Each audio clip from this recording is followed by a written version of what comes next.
Imaginez un monde où vos gourmandises sucrées préférées auraient disparu.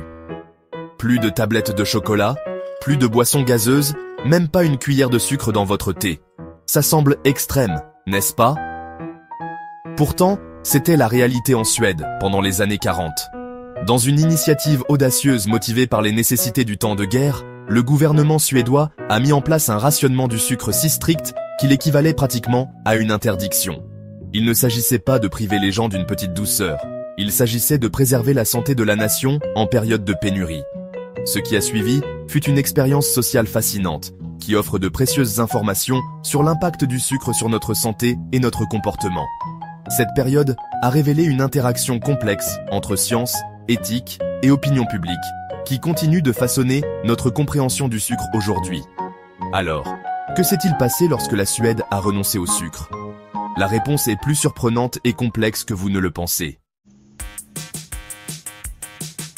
La Seconde Guerre mondiale a apporté des défis sans précédent à l'Europe, notamment des pénuries alimentaires généralisées.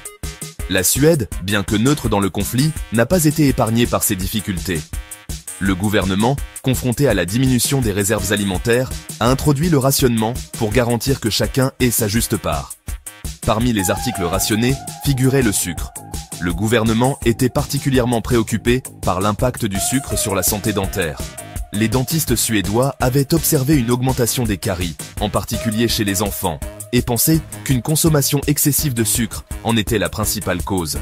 Le rationnement était sévère, limitant les Suédois à une fraction de leur consommation de sucre d'avant-guerre. Les ménages recevaient des coupons qui dictaient leur ration mensuelle de sucre. Le sucre est devenu un produit précieux, soigneusement mesuré et utilisé avec parcimonie. Cette période d'abstinence forcée de sucre, initialement née de la nécessité, a préparé le terrain, par inadvertance, à une fascinante expérience de santé nationale. Les Suédois étaient loin de se douter que leurs années sans sucre auraient des implications durables, suscitant des débats et des découvertes qui continuent de résonner aujourd'hui. Alors que les restrictions sur le sucre prenaient un effet, quelque chose d'inattendu s'est produit. Le penchant collectif des Suédois pour le sucre a commencé à s'estomper. Avec un accès limité aux friandises sucrées, les palais des gens se sont adaptés. Ils ont trouvé d'autres moyens d'apprécier leur nourriture, se tournant vers des options naturellement sucrées comme les fruits et le miel. Ce changement dans les habitudes alimentaires a eu un effet notable sur la santé de la nation, en particulier dans le domaine de la santé dentaire. Les dentistes ont observé une diminution significative des caries, notamment chez les enfants. Le taux de caries dentaires, qui était une préoccupation croissante avant la guerre, a chuté. Cette amélioration de la santé dentaire a servi de preuve irréfutable des effets néfastes du sucre sur les dents. Elle a renforcé la décision du gouvernement de limiter la consommation de sucre et a jeté les bases des futures politiques de santé publique. La conséquence inattendue du rationnement en temps de guerre fut une nation en meilleure santé, du moins en termes de bien-être dentaire. Bien que le rationnement du sucre ait conduit par inadvertance à des résultats positifs pour la santé, il a également ouvert la voie à un chapitre plus controversé de l'histoire nutritionnelle de la Suède, l'expérience de Vipeholm. Menée entre 1945 et 1955 à l'hôpital psychiatrique de Vipeholm, cette expérience visait à étudier la relation entre la consommation de sucre et la santé dentaire dans un cadre plus contrôlé. Les chercheurs ont fourni aux résidents différentes quantités de sucre et ont étudié son impact sur leurs dents. Bien que l'expérience ait fourni des données précieuses, confirmant le lien entre le sucre et les caries, elle a depuis été vivement critiquée pour ses lacunes éthiques. Les sujets de l'étude, des personnes handicapées mentales placées en institution, n'étaient pas en mesure de donner leur consentement éclairé. L'expérience de Vipeholm reste un sujet controversé, un rappel brutal des complexités éthiques entourant la recherche scientifique. Si ces conclusions ont contribué de manière significative à notre compréhension de l'impact du sucre sur la santé dentaire, les méthodes de l'étude servent d'avertissement quant à l'importance des considérations éthiques dans la recherche. Section 5. L'éthique de l'étude Vipeholm. L'expérience de Vipeholm est devenue un cas d'école d'une étude entachée de problèmes éthiques. Les sujets de l'expérience, bien que nourris et logés, constituaient une population vulnérable, incapable de comprendre pleinement ou de consentir aux procédures de l'étude. Les critiques soutiennent que les chercheurs ont profité de la vulnérabilité des résidents. les soumettant à des conditions potentiellement dangereuses sans leur consentement éclairé. Le fait que l'étude ait été menée dans l'enceinte d'un hôpital psychiatrique, à l'époque entouré de secrets et de stigmatisation, a encore alimenté les préoccupations éthiques. Le débat entourant l'expérience de Vipholm souligne l'importance du consentement éclairé, en particulier lorsqu'il s'agit de populations vulnérables. Il sert de rappel brutal que le progrès scientifique ne devrait jamais se faire au détriment des principes éthiques.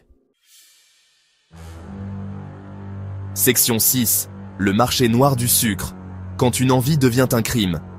Alors que beaucoup s'adaptaient à une vie avec moins de sucre, d'autres cherchèrent des moyens de satisfaire leurs envies de sucrer. Un marché noir du sucre a émergé, avec des contrebandiers et des vendeurs opérant en dehors de la loi pour fournir du sucre à ceux qui étaient prêts à payer le prix fort. L'émergence du marché noir du sucre a mis en évidence les difficultés à appliquer des restrictions alimentaires aussi strictes.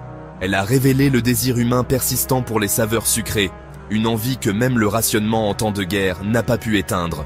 Le marché noir a également souligné les conséquences involontaires de telles politiques. Visant à améliorer la santé, le rationnement a alimenté par inadvertance l'activité criminelle et créé un système où l'accès au sucre était déterminé par la richesse plutôt que par le besoin. Section 7. Une nation transformée. L'héritage de l'expérience suédoise sur le sucre. Dans les années 1950, alors que l'Europe se remettait de la guerre, le rationnement du sucre en Suède s'est progressivement assoupli. Cependant, la relation de la nation avec le sucre avait été à jamais modifiée. Les années de pénurie de sucre ont eu un impact profond et durable sur la culture alimentaire suédoise et les politiques de santé publique. La baisse des problèmes dentaires pendant la période de rationnement a ancré dans la conscience publique le lien entre la consommation de sucre et les caries. Cette prise de conscience a conduit à une plus grande importance accordée à l'hygiène dentaire et à une approche plus prudente du sucre dans la société suédoise. De plus, l'expérience a favorisé un sens de la responsabilité collective pour la santé. Elle a jeté les bases de futures campagnes de santé publique et a cimenté la réputation de la Suède en tant que nation qui priorise le bien-être de ses citoyens. Section 8. Leçons apprises, le sucre dans le monde moderne. L'expérience suédoise du rationnement du sucre en temps de guerre offre de précieuses leçons qui restent pertinentes aujourd'hui.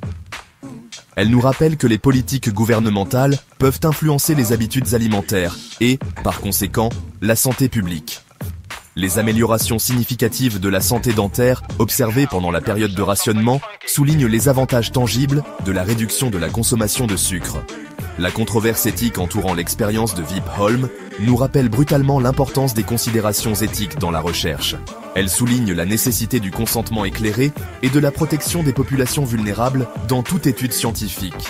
Bien qu'une interdiction totale du sucre ne soit ni faisable ni souhaitable dans le monde moderne, l'expérience de la Suède souligne l'importance d'une approche équilibrée de la consommation de sucre. Elle met en évidence la nécessité d'une plus grande sensibilisation à l'impact du sucre sur notre santé et l'importance de faire des choix éclairés concernant notre alimentation.